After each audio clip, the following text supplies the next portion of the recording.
हाँ जी बच्चों, let start. तो जो हमारा सबसे पहला टॉपिक क्या है, पे बैक पीरियड। फर्स्ट टॉपिक है पे बैक पीरियड। आप सभी पे बैक पीरियड है क्या? राइट, सुनते हैं पे back period. It is a time period, it is a time period within which investment made by company, बल्कि मैं कहूँगा investment made by the investor, made by the investor comes back. क्या लिखा? Comes back. ये वो time gap है, time period है जिसमें हम जो इन्वेस्टमेंट करते हैं वो इन्वेस्टमेंट हमारे पास वापस आ जाती है। Right, it is a time gap within which our investment comes back. Right, तो वो जो कोई भी बिजनेस हो, छोटा हो बड़ा हो, अगर आप 10 लाख रुपए भी लगा रहे हो तो सबसे पहली टेंशन आपको क्या होगी कि आपने जो 10 लाख लगाया हुआ है ना, वो आपके पास वापस कितने समय में आ जाएगा, है ना। सबसे पहले आप ये चाहोगे कि 10 लाख मेरे वापस आ जाएं। राइट, अब कितने समय में आपके 10 लाख रुपए वापस आ रहे हैं, इसी को हम क्या बोल रहे हैं, पे बैक पीरियड। बड़ा सिंपल सा मीनिंग है इसका। राइट, आपको इसको कैसे कैलकुलेट करेंगे बच्चों, हम इसको एग्जांपल की फॉर्मेट में आपके साथ सीख रहे हैं। मैं सर देखो, मान लो T0 पर आपने 10 लाख रुपए की कॉस्ट लगाई। राइट, 10 लाख रुपए की कॉस्ट लगाने के बाद 1 2 3 4 4 डिफरेंट ईयर्स के अंदर आपके पास जो कैश इनफ्लो अराइज हो रहा है, that is suppose to be 2.5 lakh, 2.5 lakh, 2.5 lakh, 2.5 lakh. एक साल और ले लेते हैं, 5 ईयर, 2.5 लाख। राइट, अब बच्चों 10 लाख रुपए इन्वेस्टमेंट लगाने के बाद आपके पास वापसी आ रहे हैं पैसे, उसको क्या बोल रहे हैं, कैश इनफ्लो। बच्चों याद रखो, जितने भी ये टूल्स हैं यहां से लेकर यहां तक, every tool is based on cash inflows and outflows। अब आप कहोगे सही है, कैश इनफ्लो आउटफ्लो क्या होता है? वो जो देखो, सारी दुनिया के अंदर, मतलब दुनिया के अंदर जो दुनिया भाग रही है वो किस लिए भाग रही है, कैश इनफ्लो के लिए। और कैश इनफ्लो के लिए उसको खर्च क्या करना पड़ता है, कैश आउटफ्लो। राइट, बड़ा सिंपल सा मतलब है इसका कि आपकी जेब में कितना पैसा आ रहा है, इनफ्लो, और आपकी जेब से कितना पैसा जा रहा है, आउटफ्लो। जेब में पैसा आ कितना रहा है, जेब से पैसा जा कितना रहा है। बट बच्चों इसी को हमें देखना है। फिलहाल हमारे एग्जांपल में हमारे पास कैश इनफ्लो आउटफ्लो दे दिया गया है। राइट, अगर मान लो नहीं दे देता, मैं थोड़ा सा आइडिया दे रहा हूं कि कैश इनफ्लो कैसे कैलकुलेट होता है। बहुत सिंपल है, मैंने कहा सर एक कंपनी ने सेल्स की 10 लाख की। राइट, तो 10 लाख कंपनी के लिए क्या हो जाएगा, इनफ्लो या आउटफ्लो, इनफ्लो हो जाएगा। इसके लिए उसने खर्चा कर दिया 4 लाख का, तो 4 लाख क्या हो जाएगा, आउटफ्लो। कितना रह गया, 6 लाख। तो 6 लाख क्या बच गया उसके लिए, इनफ्लो। इसमें से उसने टैक्सेस भी पे कर दिए 50%, तो कितना रह गया, 3 लाख। 3 लाख क्या बच गया, कैश इनफ्लो। तो बाकी सब चीजें छोड़कर कंपनी के पास कैश इनफ्लो जो है वो कितने का है, 3 लाख। That's it. राइट, मतलब हमारे ये जो कैश इनफ्लोज गिवन है, इसमें आउटफ्लो जो है जितने भी हमारी कंपनी खर्च करी है वो सब ऑलरेडी एडजस्ट हो चुके हैं। चलिए बच्चों, 10 लाख रुपए की इन्वेस्टमेंट है, 10 लाख की इन्वेस्टमेंट करके हमारे पास 2.5 लाख रुपए अराइज हो रहा है। तो हमारे 10 लाख रुपए हमारे पास वापस कितने समय में आ रहे हैं, हाँ जी, कितने समय में आ रहे हैं, 4 साल में। तो बच्चों 4 साल को क्या बोलेंगे, पे बैक पीरियड। आपको सर फाइंड कैसे करेंगे हम लोग, बच्चों कैसे फाइंड करेंगे, लेट अस डू दिस। हमने कहा सर पे बैक पीरियड, हाँ जी बताएंगे कैसे, cash outflow divided by cash inflow per annum, cash outflow divide by cash inflow per annum. तो this is 10 lakh upon 2.5 lakh, और बच्चों इसको डिवाइड करके क्या आ जाएगा, 4 इयर्स। तो 4 साल में हमारे द्वारा इन्वेस्ट किया गया पैसा हमारे पास वापस आ रहा था, इसलिए हमने इसको बोल दिया दिस इज पे बैक पीरियड। कोई डाउट बच्चों इसमें? नहीं। बच्चों के मन में सवाल आता है इसके बाद कि सर आपने ना यहाँ पर थोड़ा सा जो वर्किंग की है वो थोड़ी सी इस तरह से की है कि हर साल का कैश इनफ्लो सेम लिख लिया। अगर सेम नहीं लिखते तो बच्चों अगर हर साल का कैश इनफ्लो सेम नहीं होता तो इस केस में हम लोग एग्जाम्पल नंबर 2 फॉर्म करते हैं। First, second, third, fourth, fifth. मैंने कहा सर सपोज करो कि आपके पास कैश आउटफ्लो जो है वो 10 लाख का है और कैश इनफ्लो डिफरेंट ईयर में वो है 2 लाख, 3 लाख, 3 लाख, 2 लाख, 4 लाख। और क्वेश्चन कहता है फाइंड, क्या फाइंड करो? पे बैक पीरियड फाइंड करो। This is you have to find out, right. तो बच्चों इस केस में हम लोग पहले वाले एग्जांपल वाला फॉर्मूला तो यूज नहीं कर सकते ना। पहले वाला एग्जांपल वाला फॉर्मूला क्या था? Cash outflow upon cash inflow per annum. यहाँ पर कैश इनफ्लो पर एनम हर साल के लिए सेम नहीं है, तो we can't use the first formula. अगर फर्स्ट फॉर्मूला यूज नहीं कर सकते तो क्या करें? तो बच्चों इस केस में हम लोग एक टेबल फॉर्म करते हैं। क्या फॉर्म करेंगे? टेबल। तो इस टेबल का नाम क्या होगा? That is statement showing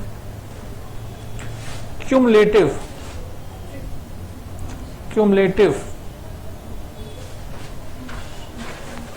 cash inflows.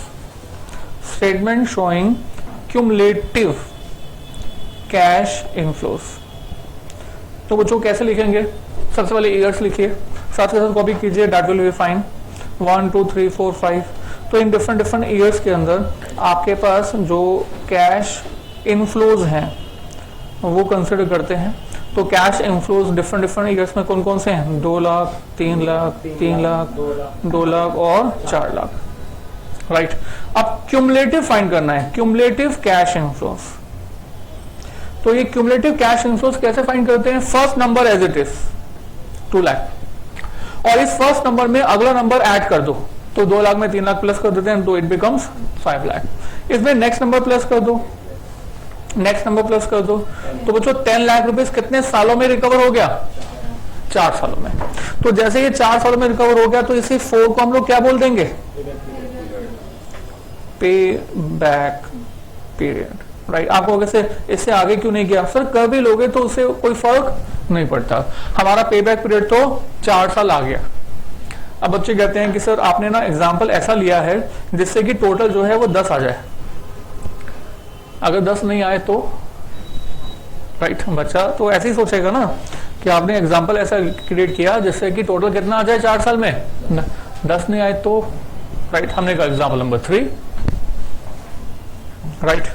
So example number 3 क्या बना रहे हैं? Example 3 almost same question, cost 10 lakh, 1 2 3 4 5 years और 5 ईयर्स के अंदर हमने कहा कि बच्चों कैश इनफ्लोज जो हैं वो इस प्रकार हैं, 2 लाख, 3 लाख, 3 लाख, 4 लाख एंड देन 4 लाख। तो टोटल 10 लाख नहीं आएगा ना? नहीं आएगा। और क्वेश्चन क्या कह रहा है? क्या फाइंड करो? फाइंड, हाँ जी, पे back period, right. So this is again find out. तो जो क्या पहले वाला फॉर्मूला यूज कर सकते हैं? पहले वाला, सबसे पहले वाला नहीं। पहले वाले फॉर्मूला यूज करने के लिए आपके पास हर साल का कैश इनफ्लो का अमाउंट सेम होना चाहिए। तो क्या आपके पास कैश इनफ्लो का अमाउंट हर साल के लिए सेम है? नहीं है। तो बच्चों क्या करेंगे? We will have to form the table. तो statement showing cumulative cash inflows, statement showing cumulative cash inflows. So year 1 2 3 4 5 and year 1 2 3 4 5 में हमने कहा किसे हम क्या लिखने जा रहे हैं? Cash inflow. फर्स्ट ईयर में कितना लिखने जा रहे हैं? 2 लाख, 3 लाख, 3 लाख, 4 लाख एंड 4 लाख। उसके बाद क्यूमुलेटिव, क्यूमुलेटिव क्या? Cumulative cash inflow. तो क्यूमुलेटिव कैश इनफ्लो में first number as it is आएगा, तो ये तो हो गया 2 लाख। उसके बाद 5 लाख, उसके बाद 8 लाख, उसके बाद 12 लाख, उसके बाद 16 लाख। बच्चों आपको कितना अमाउंट रिकवर करना था? और सर ये 10 लाख का अमाउंट जो है वो कब रिकवर हो रहा है? 8 लाख रिकवर हो रहे हैं 3 साल में और 12 लाख रिकवर हो रहे हैं 4 साल में। पर सर आपको जो रिकवरी करनी है वो कितनी करनी है? 10 लाख। तो 10 लाख का अमाउंट कब रिकवर हो रहा है? 3 साल के बाद और 4 साल से पहले, ठीक है ना। 3 साल के बाद और 4 साल से पहले। So we have to find out that what should be this payback period, ये पेबैक पीरियड क्या होगा। तो बच्चों इस पर्पज के लिए हमने कहा सर देखो प्लीज ऊपर ध्यान दीजिएगा, हमने कहा सर 1 2 3 1 2 3 फर्स्ट ईयर में कैश इनफ्लो जो हमारा रिकवर हुआ, in fact cumulative cash inflow that is 2 lakh and then 5 lakh and then 8 lakh, और फोर्थ ईयर में कितना होगा 12 लाख। तो हमारा पेबैक पीरियड 3 साल से कुछ ज्यादा होगा और 4 साल से कुछ कम होगा, पर सर कितना है ये हमें मालूम नहीं। तो बच्चों इस सिचुएशन में हमने आपको यहां पर बोल दिया बच्चों ऐसा करो, इसको सबसे पहले लिख दो payback period is equal to 3 years plus something.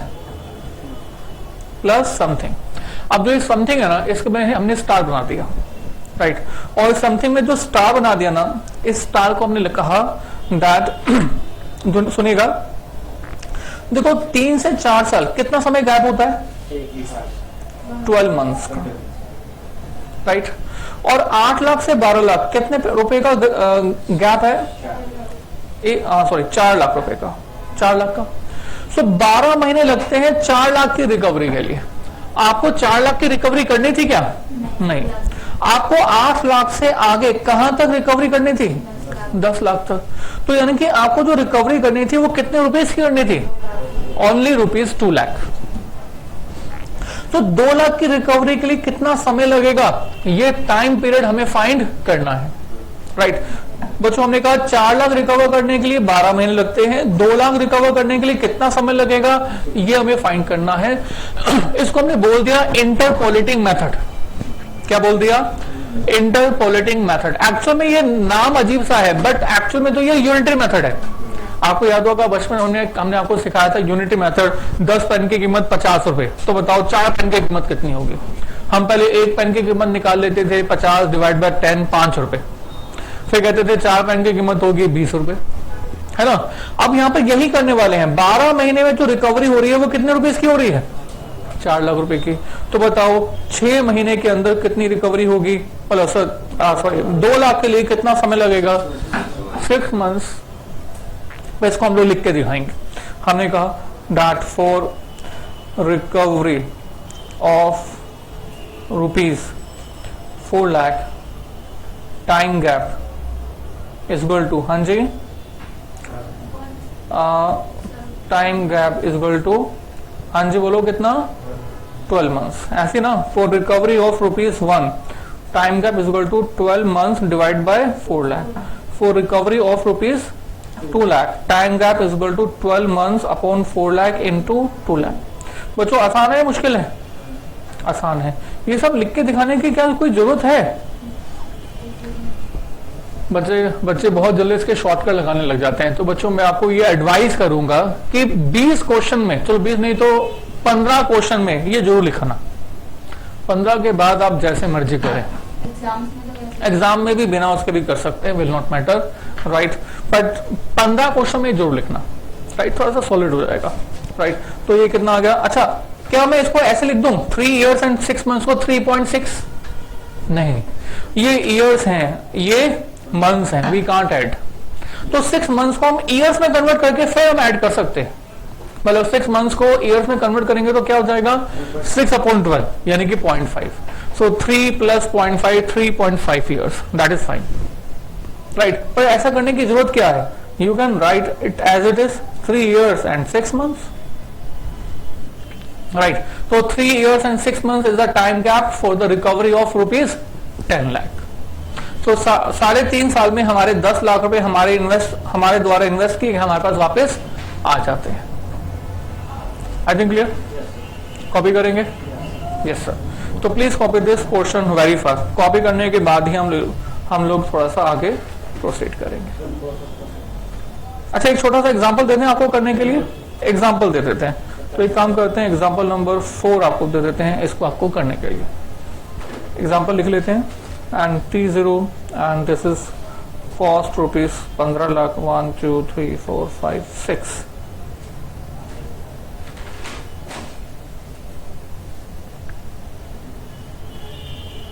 cash inflow 3 lakh, 4 lakh, 2 lakh, 4 lakh, 5 lakh, 5 lakh. Find